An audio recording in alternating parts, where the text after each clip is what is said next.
اللہ کے رسول صلی اللہ علیہ وآلہ وسلم کی زندگی کے آخری لمحات۔ جس دن اللہ کے رسول صلی اللہ علیہ وآلہ وسلم کی وفات ہوئی تو آپ صلی اللہ علیہ وآلہ وسلم کی بیٹی فاطمہ رضی اللہ تعالی عنہا نے اپنے والد کو سخت تکلیف میں دیکھ کر کہا کہ ہائے میرے ابا جان کی تکلیف۔ تو ان سے اللہ تعالیٰ کے رسول صلی اللہ علیہ وآلہ وسلم نے کہا کہ تمہارے باپ پر آج کے بعد کوئی کرب نہ ہوگا۔ اللہ کے رسول صلی اللہ علیہ وآلہ وسلم کے پاس پانی کا ایک ڈبہ تھا جس میں اپنے ہاتھوں کو ڈبوتے، پھر اپنے چہرے پر پھیرتے ہوئے کہتے لا الہ الا اللہ الموت السکرات، اللہ کے سوا کوئی معبود برحق نہیں، یقیناً موت کی سختیاں ہیں۔ اللہ کے رسول صلی اللہ علیہ وآلہ وسلم کا مرض بڑھتا گیا، یہاں تک کہ گویائی کی سکت نہ رہی، صرف اشارہ کرتے تھے۔ پھر رسول صلی اللہ علیہ وآلہ وسلم کی زندگی کے آخری لمحات آ گئے۔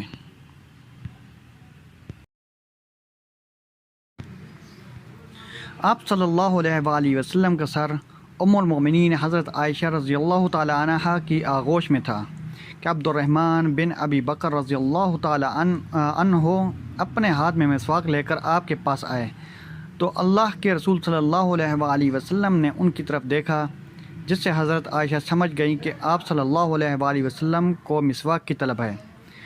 پھر انہوں نے ان سے مسواک لے کر نرم کیا اور آپ صلی اللہ علیہ وآلہ وسلم نے مسواک کی۔ جب آپ مسواک کر چکے تو اپنے ہاتھ یا انگلی کو اٹھایا اور نگاہ چھت کی طرف بلند کی اور اپنے ہونٹوں کو حرکت دی تو حضرت عائشہ رضی اللہ تعالی عنہا آپ صلی اللہ علیہ وآلہ وسلم کی طرف کان لگا کر سننے لگیں۔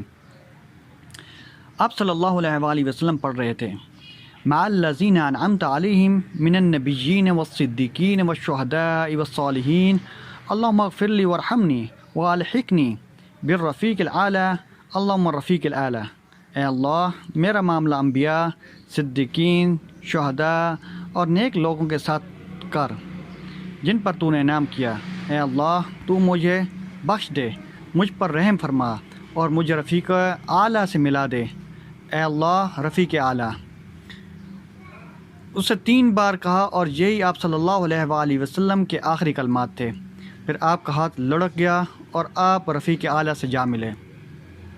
فاطمہ رضی اللہ تعالی عنہا نے کہا ہے ابو جان، جنہوں نے رب کی دعوت پر لبیک کہا، اے ابو جان جن کا مسکن جنت الفردوس ہے، اے میرے ابو جان آپ کی موت کی خبر ہم فرشتہ جبرائیل علیہ السلام کو دیتے ہیں۔ اے آنکھ تو اللہ کے رسول صلی اللہ علیہ وآلہ وسلم پر خوب رو لے، اور میں زمانے کو ہرگز تمہارے آنسو کے خشک ہونے کی خبر نہیں دوں گا۔ تجھے کیا ہو گیا ہے تو اس ہستی پر نہیں روتی جس کی نعمتیں اور رحمتیں سارے لوگوں پر سایہ فگن تھیں؟ تو خوب آنسو بہا لے، جی بھر کر رو لے اس ذات گرامی کی نایابی پر جس کا مثل زمانے میں نہیں، اور گزرے ہوئے لوگوں نے محمد صلی اللہ علیہ وآلہ وسلم جیسا نہیں کھویا، اور نہ ہی ان کے مثل قیامت تک کوئی چیز گم ہوگی۔ رسول اللہ صلی اللہ علیہ وآلہ وسلم کی وفات میں عبرت و نصیحت۔ ارشاد ربانی ہے انک میت وانہم میتون، بے شک آپ مرنے والے ہیں اور تمام لوگ مرنے والے ہیں۔ اللہ تمہیں اس بات کے علم کی توفیق عنایت کرے۔ اللہ کے رسول کی موت و حیات اور قول و فعل میں اچھا نمونہ ہے، اور ان کے تمام احوال میں ناظرین کے لیے عبرت اور بصیرت کے طالبین کے لیے بصیرت، کیونکہ اللہ کے نزدیک آپ سے بزرگ تر کوئی نہیں، اس لیے کہ آپ اللہ کے خلیل، محبوب اور رازدان تھے۔ نیز آپ صلی اللہ علیہ وآلہ وسلم اللہ کے برگزیدہ بندے، رسول اور نبی تھے۔ آپ غور کریں کہ اللہ نے آپ کو مدت حیات ختم ہونے کے وقت ذرا بھی فرصت دی؟ کیا اللہ نے آپ کی موت کو وقت معینہ سے ایک لمحہ بھی مؤخر کیا؟ نہیں، بلکہ اللہ نے مخلوق کی روحوں کے قبض پر مامور فرشتوں کو آپ کی طرف بھیجا۔ پھر ان لوگوں نے آپ کی پاک و شریف روح کو پاک جسم سے نکال کر رحمت و رضوان، خیرات و حسان کی طرف لے جانے میں جلدی کی، بلکہ اللہ کے قریب سچے مقام پر پہنچایا۔ اس کے باوجود جان کنی کی تکلیف سخت ہو گئی اور موت آ گئی اور آپ کی پریشانی بڑھ گئی۔ غم کی وجہ سے آواز بلند ہو گئی، رنگ بدل گیا پیشانی پر پسینہ آ گیا، آپ کے بائیں اور دائیں پہلو مضطرب ہو گئے، یہاں تک کہ حاضرین آپ کی وفات پر رو پڑے۔ کیا منصب نبوت نے آپ سے موت کو دفع کیا، اور کیا موت نے انہیں بخش دیا کہ وہ حق کے طرفدار تھے، مخلوق کو خوشخبری دینے اور ڈرانے والے تھے؟ ہرگز نہیں، بلکہ حکم کے آگے سر جھکا دیا اور لوح محفوظ میں پائی ہوئی چیز کی اتباع کی۔ یہ آپ کا احوال تھا جب کہ آپ اللہ کے نزدیک مقام محمود اور حوض کوثر والے ہیں۔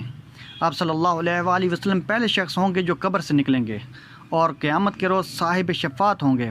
پس حیرت و استعجاب ہے کہ ہم لوگ نصیحت نہیں حاصل کرتے اور نہ ہی ان باتوں پر یقین رکھتے ہیں جو ہمیں ملتی ہیں، بلکہ ہم نفسانی خواہشات کے غلام اور منکرات و سیئات کے دلدادہ بن کر رہ گئے ہیں۔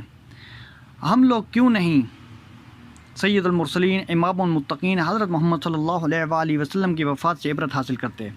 شاید ہم اس گمان میں ہیں کہ ہم اس دنیا میں ہمیشہ رہیں گے، یا پھر ہمیں یہ وہم ہے کہ ہم اللہ کے نزدیک اپنے برے اعمال کے باوجود باعزت ہیں۔